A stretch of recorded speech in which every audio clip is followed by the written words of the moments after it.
Hey, my friend, on this episode, I interview a doctor who is known as a nutritionist to the stars. And he tells me how he designs a personalized nutrition, biohacking, and supplementation program for his clients. Stay tuned for an exciting episode.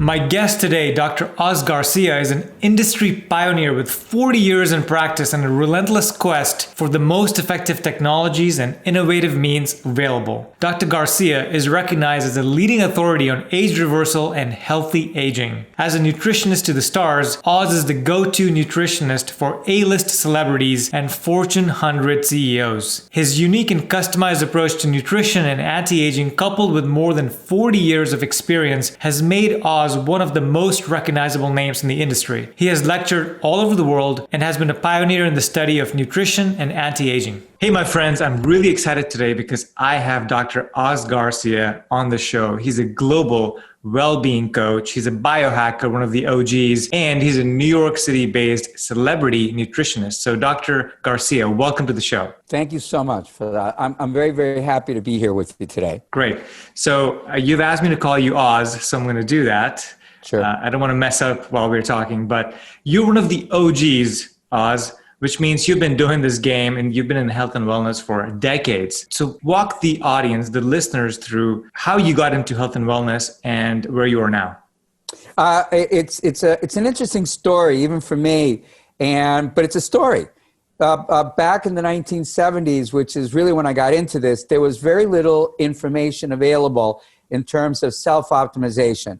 Most of it was already dated by the point that I got into it. If you wanted to actually access data and information, the internet didn't even exist, right? Whole Foods and Nike didn't exist. Think about this, right? So I got into running in 1974, 75. So that was my porthole into questioning everything, right? I used to smoke a pack of cigarettes a day, meet all my buddies at the end of running the reservoir in Central Park. Everybody would light up a Marlboro Red and go, wow, that was a great run. You know, so this is where we were at. Nobody was putting together, does smoking affect your running? Does smoking affect anything? And it wasn't atypical to, leave your run and then go get a Coca-Cola, have a cup of coffee or two, a bunch of sugars, right? So I got into this, at a very young age, and thank God that I was young and I had great, physical fortitude. So running was the entry point. And as running became more popular, I started to get more and more involved in terms of, well, does what I eat possibly affect, my running performance? Does what I smoke, is my smoking affecting it? But these were not, practices supported or taken down by the running community. Nobody knew anything. So I did my first marathon in New York City in 1979. Think about it. I was one of the first people racing in marathons.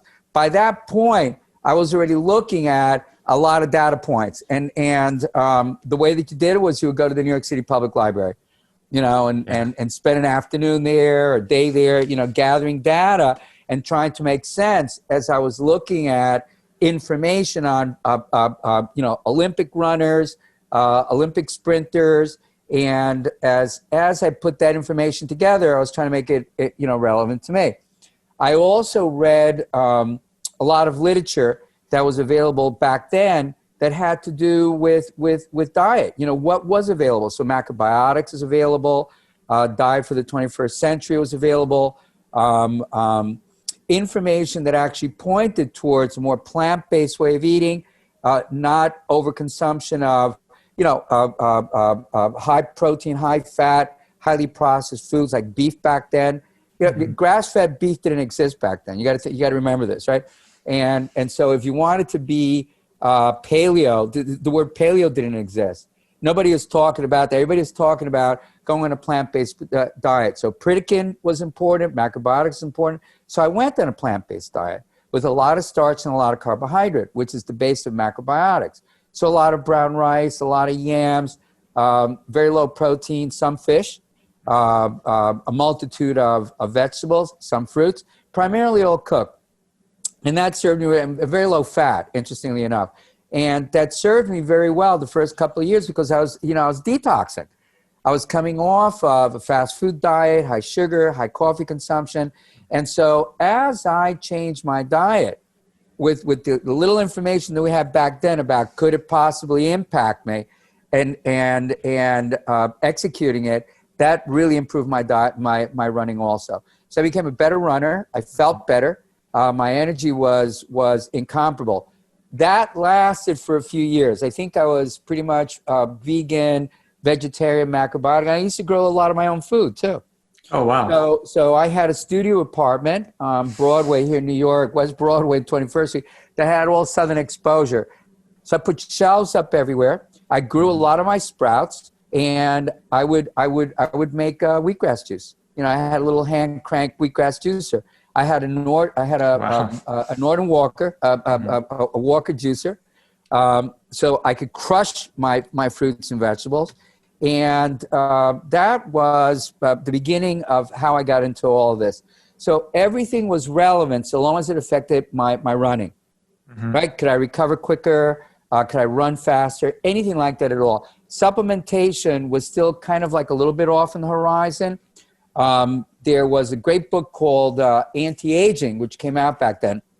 Life Extension, by Dirk Pearson and Sandy Shaw. They were the two OGs really out of MIT.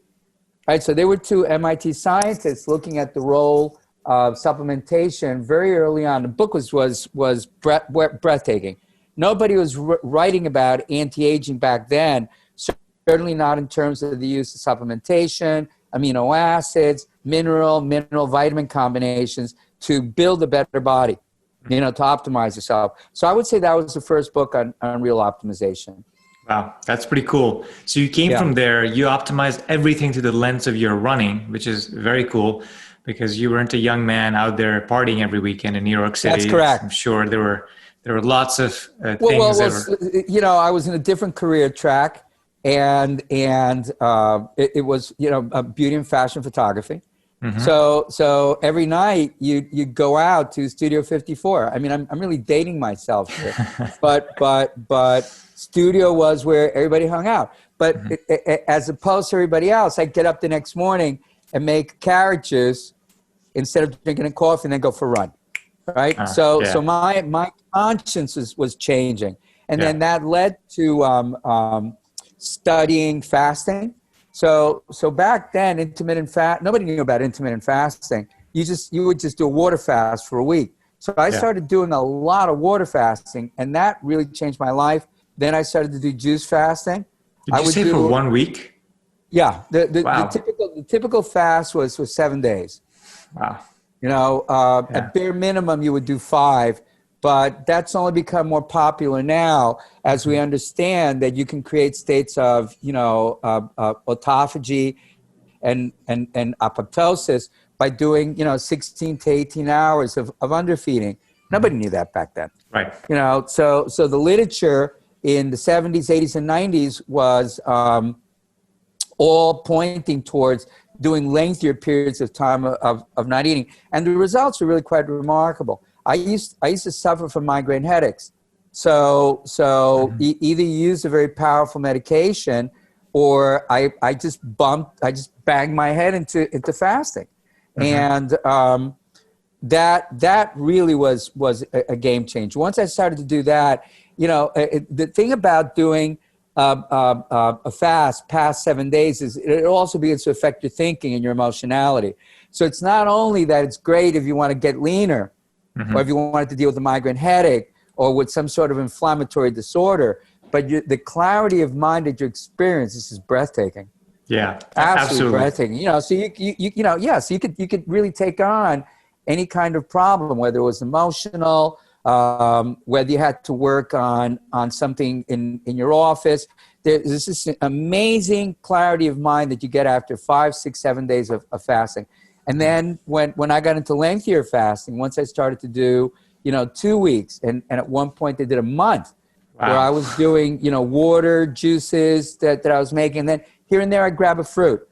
You know, I'd grab like a tangerine, an orange, an avocado. But like, you know, over the course of 30 days, I mean, if you had something like that, every 3 or 4 days and primarily stayed on fluids, the impact on neurological function is just amazing, because you and I both know that if you're doing intermittent fasting, even if it's 2 days, right, or 72 hours, if you're listening to Peter Attia now, because he was a big 7-day faster, right, and now he's recommending 3 days. You want to know, could he do 3 days 2 or 3 times a month instead of 7 days? Once a month, which is really interfering, to kind of paraphrase him, his social life, like, doing these 7 days. So what they found was that in 72 hours, you could get a lot of autophagy. And that's really what you want, right? So if I can replace a lot of my aging zombie cells by reducing my eating to 2 or 3 days a week where I'm skipping meals, I'm doing 16 to 18 hours of underfeeding. That's one hell of a hack. Now I can hack a 7-day water fast. That's right? Great. Yeah. That's great to hear. And fasting obviously is so big. I'm so glad that it's gaining mainstream attention now. Correct. Yeah. Because since the Industrial Revolution, we've completely gotten disconnected from our food, where it's coming from, who killed the animal? Where was the animal raised? Is this an organic farm? Where's the farm based? We have no idea. We just get food served on a platter and we eat it without knowing anything about it. I don't think anybody under 30, I shouldn't say anybody, but most people under 30 have never skinned an animal, have never hunted. No. And so it's hard for humanity to be so disconnected from nature, which we grew up in for millennia.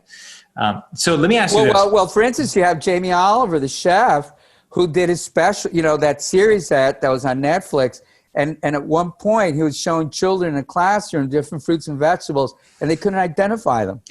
Like he showed them an eggplant, and like asked them, like, do you know what this is? And they're like, to your point, very disconnected.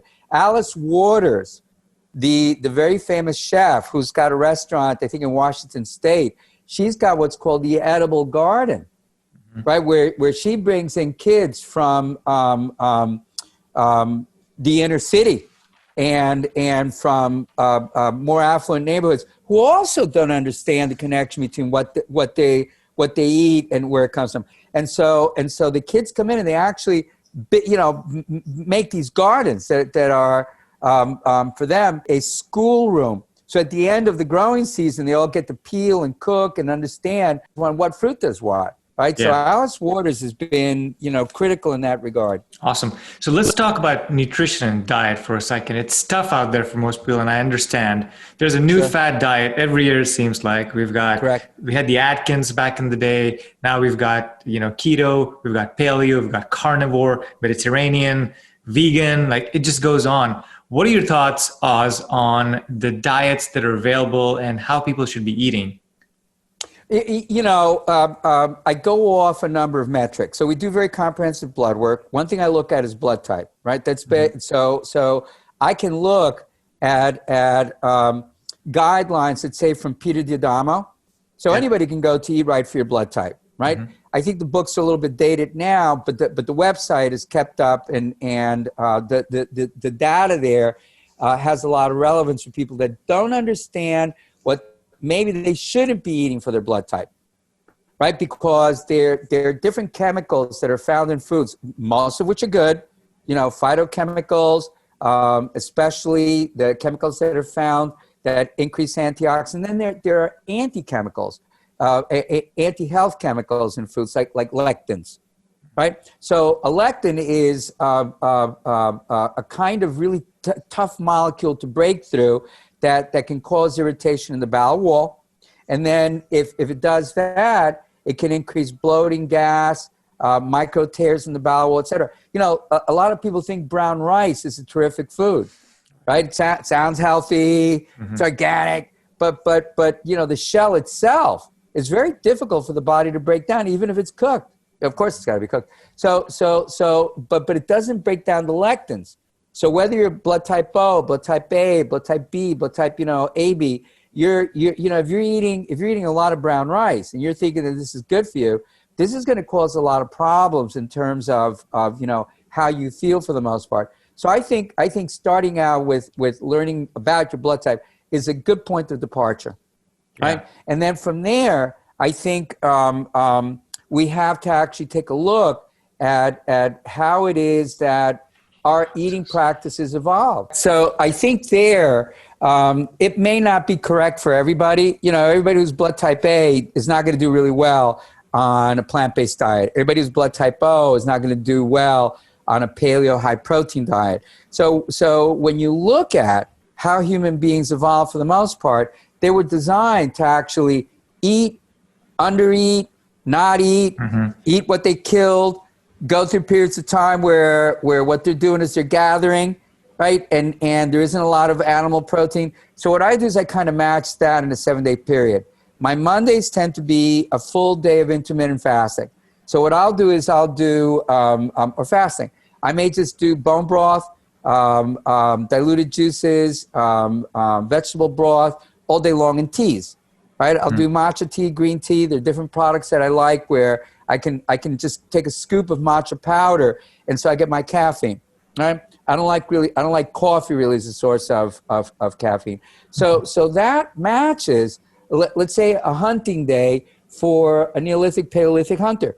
He's out there, he's looking for something big to kill and eat, but he may not eat or she may not eat for a day or two while they're hunting.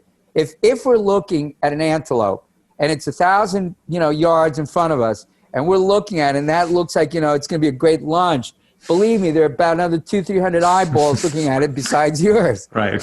So as we would take off and run to get it, we're going to lose that protein hit, for a day or two. What are we eating in the meantime? Not a lot.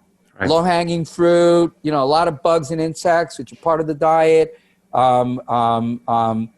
Tubers, which would rip out of the ground. So the way of eating was very much imposed on us by the environment that we were in, and then the migratory grounds that we would chase food in over the course of several seasons. So I'm doing that in a week, right? There's fasting days, underfeeding days, a little bit more protein, a lot of protein, right? Then a fun day, then repeat. So this is more what I'm thinking about, rather than being paleo all the time. Right. Certainly not being vegan all the time. I mean, you and I would probably would agree that may be problematic for a lot of people. Yeah. Right? And certainly if you're being vegan or vegetarian in New York City when it's 10 degrees out, you're gonna get into trouble. Yeah, no, I love that. You're kind of mimicking your week into what our ancestor would basically live like. Correct. So we'll call that, for better or worse, ancestral dietary habits. That's amazing. And so people, as you said, first look at your blood type by Dr. Correct. Diamo. So you can see what the lectins may be for your blood type. Try and avoid those foods. But that being said, you then want to mimic ancestral dietary habits that are suitable for you. Okay. And that, of course, means eating whole foods, eating nothing out of a bag, no chips. Correct. I'm sorry. Correct. You could eat blueberries, whole blueberries in the freezer section, but it's got to be whole, and try to eat organic as much as possible. Yes? Yeah. Well, for instance, since we're in my kitchen, there's a company that I love called Wyman's. And this is a combination of organic cherries, berries, and kale. So what I'll do is I'll take a handful of this and put it in my blender with MCT oil, probiotics, a high protein paleo base, probably exogenous ketones. So it kicks me into ketosis in the morning. Then I go do my workout. And the fiber that I'm going to get is going to come off of something like that. So it's frozen, but it's organic berries, cherries, you saw that, kale, blackberries, raspberries, blah, blah, blah, all that kind of stuff. And that's pretty much the fruit that I stick to. Oh, and I may throw in, half an avocado. Okay, that makes sense. So that you would consider to be a longevity diet, meaning if you want to live as healthy as possible for as long as possible, that's the recommended way to go, Oz? Yeah, yes, and it has to have periods of underfeeding. Yeah, right. So if somebody wants to put it together a little bit more, then they need to read in the way that I used to. I think everybody needs to be an informed consumer, and there are terrific books out there on intermittent fasting that are really quick reads. I think Ori Hofmeckler's book, 7 Principles of Stress, is remarkable. It really walks you through the different ways that you can stress your body with, heat, cold, feeding, overfeeding, underfeeding, what's called hormesis, which is just stressing your body just the right amount, right, to actually optimize your performance and reverse your aging. Yeah, that's great. And then I've got one side question for you. Since Sure. you live in New York City, there's all of these pollutants. Let's say there's a lot of air pollution, water pollution, there's craziness, there's sound pollution. How does somebody optimize their health while living in a big city?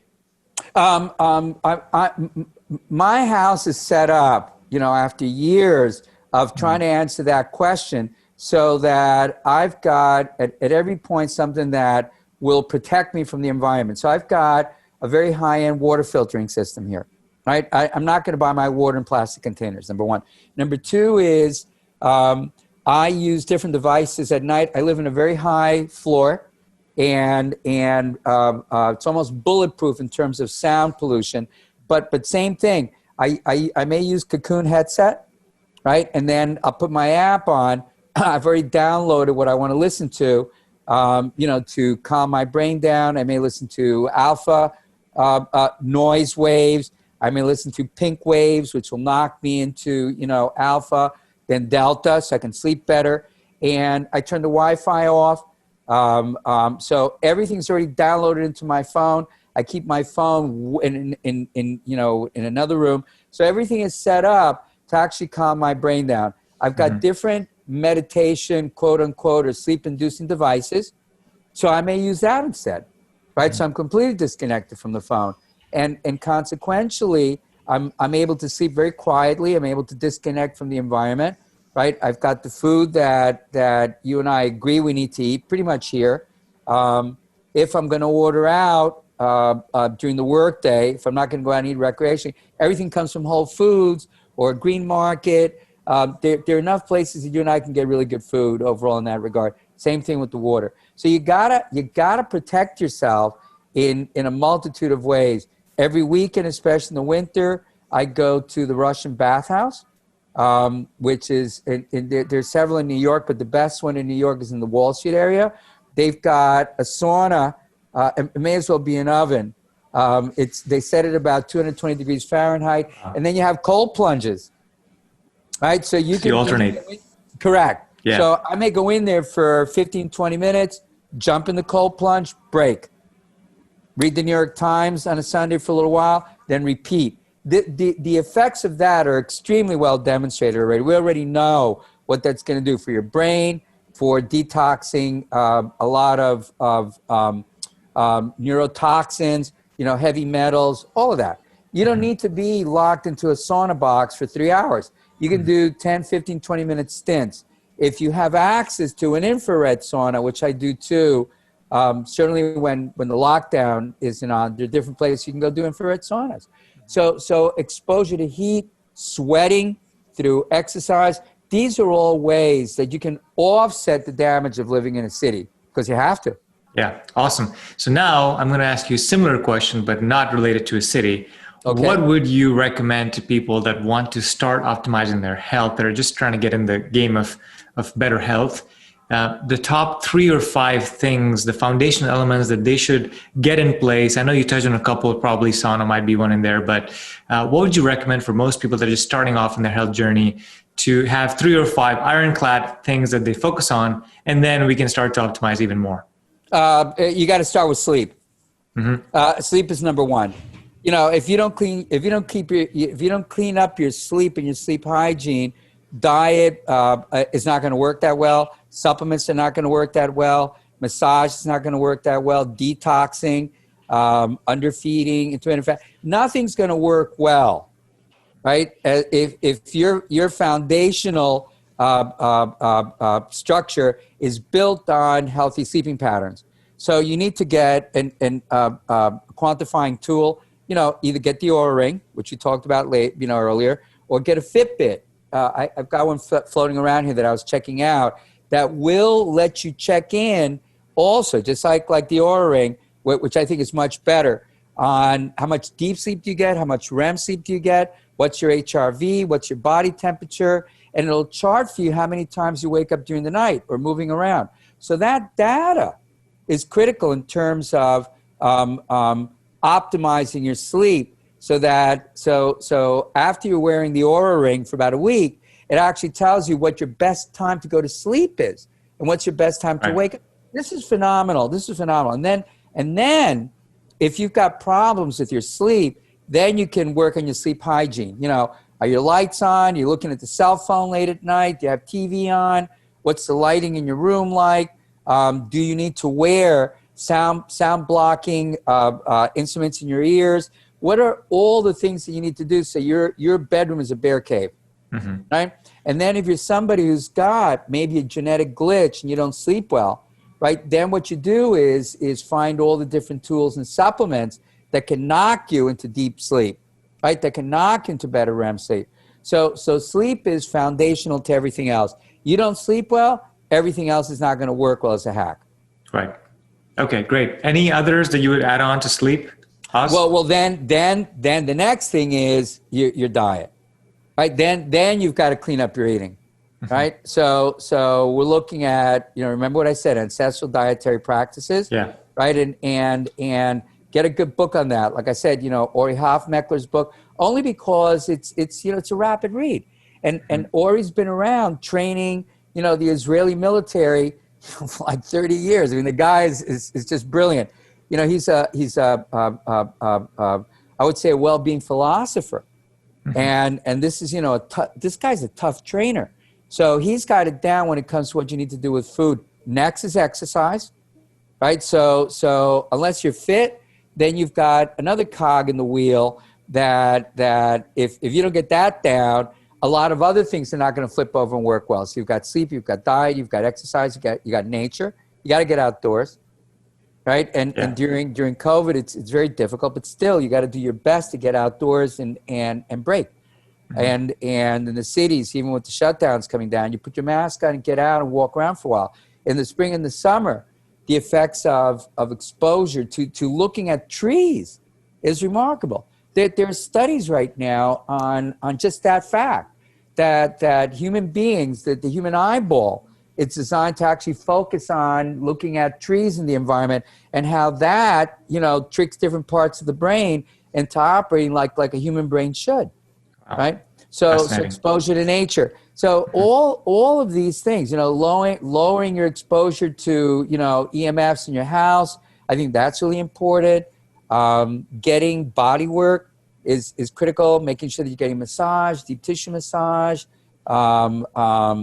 If you can't afford it, maybe do it once every 3 weeks. Find something good that is going to get the tension out of your body. Intermittent fasting is another tool. So what I'm doing is I'm going almost like a pyramid, right? Starting with sleep at the bottom and ending at the top with biohacking tools, not starting with biohacking tools at the bottom. Agreed. And then thinking that you can get away with 4 or 5 hours sleep. And then how do you hack that? How can I sleep less? Well, you can't. Right.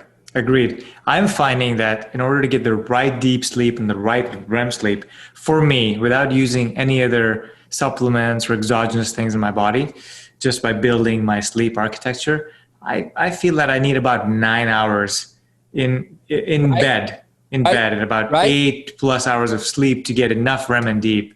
Correct. Yeah. And your scores on your Oura Ring, when you look at the app, they're like over 90, 93, 94, 95, and that's really what you want. If you've got an Oura Ring and you're scoring 50, 60, 70, you're in trouble. Yeah. If it's going on day after day. And then if you're moving the screen to look at your days, your scores are really going to determine in large measure how you feel, how you think, your moods, your personal sex life, lot of stuff, your productivity at work. So yes, 8 and sometimes 10 hours. I'm not kidding. Like every second, third week, I may be in bed, 8:30, and I'm not up till 7 a.m. the next day. So I'm going to get 10, 11, 12 hours periodically. And I think that makes for a very healthy way of thinking about how sleep will affect you. Sometimes when you do that, if you're consistently getting 8 to 9 hours of being in bed, 1.5 to 2 hours of that is deep sleep. 1.5 hours is REM sleep. Rest of it, oh, by the way, being in a cool room. Room temperature should be at about 68 degrees, right? Mm-hmm. And I also use dark out goggles. So I like mine. I think it's called Mindset. They're on a phone. I can actually grab them and show them. But anything that blocks out light and noise, that's going to make you more effective overall. Remarkably so. Yeah, agreed. So Oz, you have a practice in NYC, New York City, and you've had for a while. Why don't you tell the listeners about your practice and how you work with people now? Well, there's a number of things that I think are critical. One is the interview. So anybody that I work with, anybody that gets referred to me, I have to do a deep dive interview. Now that's critical so that we can see if we can work together. Then we move on. If it's a yes, then we move on to 2 types of testing right away. One is going to be a deep dive blood test. So it's not just like, hey, let's look at your heart, like what how's your potassium? We're doing a deep dive. I want to look at all your hormones. I want to look at your inflammatory markers. Yes, I want to look at your heart, but I want to look at liver function, kidney function, everything that I can. And I also want to do a gene test. So I love Joe Cohen's gene test, self-decode, I think is remarkable. Mm-hmm. And it's remarkable because they will also break down for you your genes into reports. If you do 23andMe, they're restrained by a lot of restrictions, and you're not going to get all the data that you really want. Right? They're not going to break it down for you. You can do 23andMe, and then you can chunk it and drive it through self-decode. But the reports that they give you are phenomenal. They're going to give you reports on your potential for Alzheimer's, dementia, heart disease, aging, dietary problems. That's really what we want. So I may use that. I may use there's another one, Found My Fitness by Rhonda Patrick's test, also terrific. A little bit more technical. Yeah. So there's all that data out there, and when you unpack the blood test and the gene test, man, you've got a great roadmap in terms of where to go with your clients. That'll determine how I then structure their eating, what they need to start removing, what they need to start eating. That'll determine, sleep. Everybody's got to get an Oura ring, mm-hmm. Right? So you have to quantify what's going on in your life. Everybody's got to work out. Everybody's got to, all the things that you and I talked about, everybody's got to be able to think about the subject matter. So whether they're going to read one of my books or other books, you got to get educated. And so that then makes the responsibility a cooperative venture rather than you're treating somebody. I think you need to be able to talk to people. I think they need to be able to talk to you. So we're gonna set up one hell of a conversation and then move through our goals over 1 month, 3 months, 6 months, a year. We do IVs. So our IVs are not just let's do B complex and with a little bit of vitamin C. We've been doing IVs in our offices for 25, almost 30 years. So we know what are the best nutrients to actually make, like a platinum coated, gold spray, top of the line IV drip, which is going to be good for jet lag, anti-aging, mood, immune system building, which is really critical right now. So we've got a lot of tools in that regard when it comes to, you got half an hour, you got an hour, great. We're going to set you up and we're going to do an IV. We do NAD IVs that take a lot longer. Yeah. NAD, you and I both know, is critical mm-hmm. for age regulation, inflammation regulation, age regulation, because of how NAD, which is a cofactor made from niacin, will affect, telomere expression, the coding, the outer coding of your DNA, your chromosomes, and then, whether your RNA, is going to replicate a healthy cell or not, right? So we do NAD IVs too. So we're going to take over your life in many regards. We want to do diagnostics. We want to have, an educational component, a lot of coaching, and then access to IVs, nutraceuticals, the ones that we think are really important for the person. And that's really important too for us. You have to have nutraceuticals in your program, but we got to know which ones. Right? And there we're probably going to start at the basics, probiotics. So you're basically building a personalized nutritional program for them to get them to where they want to go, right? And I know correct. You haven't brought this up, Oz, but I know you work with celebrities and high-performing individuals, CEOs, and others. Yes. So I'm sure for them, it's more of a, hey, I want to look my best, or I want to perform in athletics to the best of my ability, correct, as opposed to the regular audience that you might also have, which is like, hey, I just want to optimize my health. So you've got to, as the surgical precision person behind the scenes, you've got to make those calls to design the best supplement for these folks, or the best program. No question about it. I've got some of the world's top athletes, football players working with me. These guys are getting banged around a lot. And a lot of them are really, have already gotten a scare by getting a concussion. They're young. And we already know the studies. It's like the hidden secret of the NFL. A lot of these guys, in their 30s, they're making, 10 million, 15 million a year. But by the time they hit, 40 years of age, how well are they going to enjoy the 45, 50 million that they put away if they've got, Swiss cheese, for a brain, right? Yeah. So in that regard, we're going to develop very unique programs specifically for that kind of individual. Same thing if I've got an actor that needs to do a lot of memorization and has to recall their lines better. So in that regard, and again, that's almost like being an athlete. Mm-hmm. You got to do certain kinds of memorization. You want to maintain your immune system properly. You want to be able to perform at your best. So in that regard, we work with Daniel Craig, James Bond, and how do you get him in top shape? This is a long way from the early James Bonds, where you wake up and you have a croissant for breakfast and a coffee. You want to have a super shake, or a high protein meal to get your day going. Yeah, it's James Bond. Like right? every man in the world looks up to that, physique wise, just personality wise, and just badassery wise. So congratulations for working with Daniel Craig. He's correct. He's a true badass. One of the better Bonds out there. Yeah, and we can see I can see the effects of my coaching, right? Mm-hmm. There's no lying there. Yeah. Right. And he's not a young guy, right? He's older, so you've got to dial it down really well. Correct. Exactly. Okay, perfect. Oz, are you still seeing patients? Is your office open? Yeah, very much so. If we can't see them live, we're going to do Zoom, and works equally as well. Just like you and I are working right now. Mm-hmm. We're exchanging data information, but I'm going to make sure that you've got your copy of the diagnostics for your blood, for your gene testing, all my notes. And so we're going to work back and forth. We'll ship you your supplements. A lot of clients that need IVs, we'll even ship them the IV or have a nurse go well prepared, COVID tested, like that. And there are enough companies all over the US now that will send a nurse to your home. So we can send you the IV and they can administer it. Awesome. That's great. Where can people find you online, Oz? Go to my website, www.ozgarcia.com. That says everything right there. And I also like to put a lot of information. So I blog a lot.